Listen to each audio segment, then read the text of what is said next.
اور میں آپ کو جو ہے وہ کچھ دلیلیں جو ہے وہ اس کی پیش کرنا چاہوں گا جو آپ دیکھتے ہیں لیکن محسوس نہیں کر پاتے آپ، کہ ماضی کے مسلمان حق پر وہی ہوگا نا جس کی کڑیاں 1400 سال تک کنٹینیو ہو، جڑی ہوئی ہو، وہی حق پر ہوگا نا.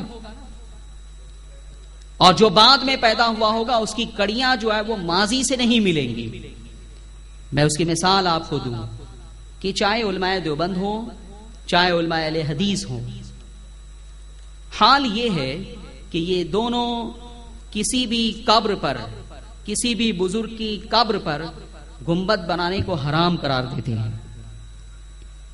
صرف ہمارا موقف ہے کہ بزرگان دین کی قبر پر گنبد بنانا جو ہے وہ جائز ہے. اب آپ جو ہے وہ دیکھ لیجئے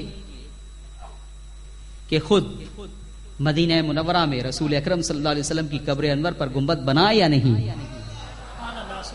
ارے بولیے.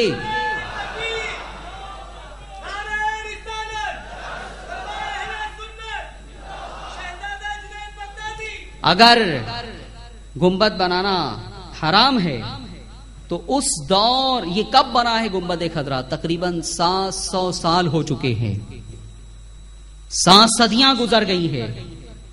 کیا یہ اس بات کی علامت نہیں ہے کہ 7 صدی پہلے جو مسلمان تھے وہ نہ اہل حدیث رہے ہوں گے نہ دیوبندی رہے ہوں گے، اس لیے کہ ان کے نزدیک حرام تھا، وہ نہیں بناتے. وہ جو رہے ہوں گے وہ وہی ہوں گے جو ہم ہیں آج.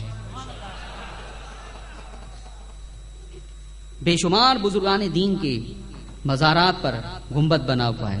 حضرت خواجہ جنید بغدادی رضی اللہ تعالیٰ عنہ 3 صدی ہجری کے ہیں، ان کے مزار پر بھی قبہ بنا ہوا ہے. اور دوسری میں آپ کو بات بتا دوں، حضرت غریب نواز رضی اللہ تعالیٰ عنہ 800 سال تقریباً ہونے والے ہیں آپ کے وصال کو. میرے عزیزو، یہ جو گنبد بنایا گیا ہے یہ بھی جو ہے وہ اعلیٰ حضرت علیہ رحمہ کے پیدا ہونے کے بعد نہیں بنایا گیا ہے، صدیاں گزر گئی ہیں. بے شمار بزرگان دین کے مزارات کا آپ جائزہ لے لیجیے، پتہ یہ چلا کہ ماضی کے جو مسلمان تھے، جو علماء تھے، جو فقہا تھے، جو مجتہدین تھے، جو محدثین تھے، ان کے نزدیک بھی یہ عمل جائز تھا، اسی لیے کیا گیا اور کسی نے فتویٰ نہیں لگایا.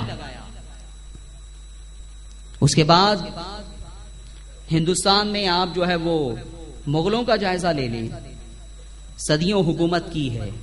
یہ غریب نواز علیہ رحمہ کا فیضان تھا کہ انہوں نے ہندوستان میں ایک اسلامی حکومت قائم فرما دی،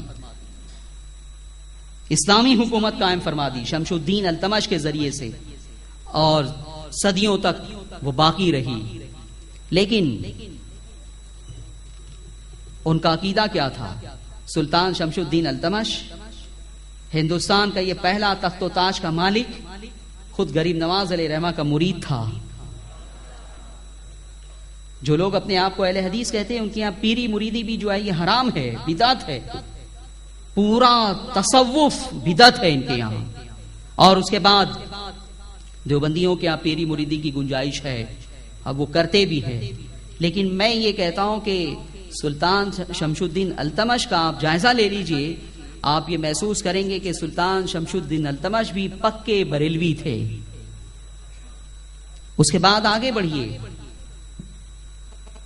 بڑے بڑے جو اسکالر ہندوستان میں گزرے ہیں وہ سب بھی الحمدللہ سنی صحیح العقیدہ تھے. حضرت اورنگزیب علیہ رحمہ صرف ایک بادشاہ نہیں تھے بلکہ وہ ولی کامل بھی تھے اور عالم دین بھی تھے. انہوں نے اپنے زمانے میں ایک بہت بڑا کام کیا، فتاوی عالمگیری کو مدون کروایا اور مرتب کروایا.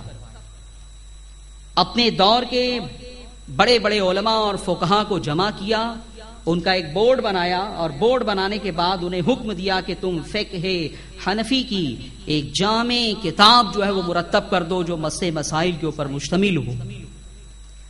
چنانچہ سارے فقہا جمع ہوئے اور اس کے بعد انہوں نے جو ہے وہ فتاوی عالمگیری مرتب کی. فتاوی عالمگیری کو آپ پڑھ لیجئے، کوئی ایک ایسا مسئلہ بھی نہیں ملے گا جس سے وہابیت کی، جس سے دیوبندیت کی تائید ہوتی ہو.